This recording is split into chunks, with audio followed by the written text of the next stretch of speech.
From zero-G hotels to medical labs in orbit, there are some big ideas floating around as companies rush to the stars.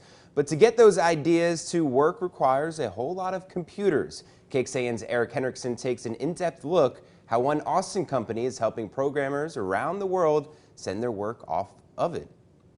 Release. With only a few months until its first launch. Landing gear commanded. Copy, gear deploy. Dream Chaser 1, a so-called space plane, is undergoing final tests. Touchdown.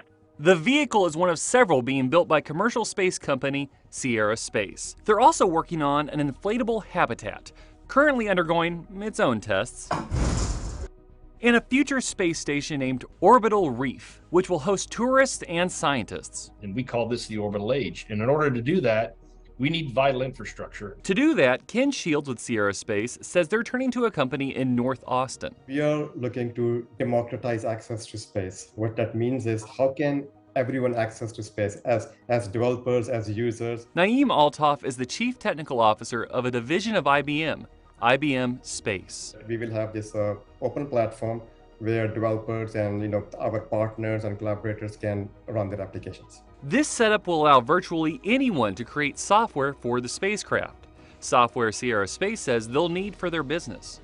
We're entering an age right now where we're going to see research into things like medicine and human health, but also new materials. We're also looking at tourism and entertainment. And there is a tremendous amount of data being produced in space, whether we are through satellites, on space stations. Ken hopes that with the new platform, that data will be available to everyone. We want to bring the environment, the operating environments on Earth to space, and bring space to Earth. In Austin, Eric Henriksen, KXAN News.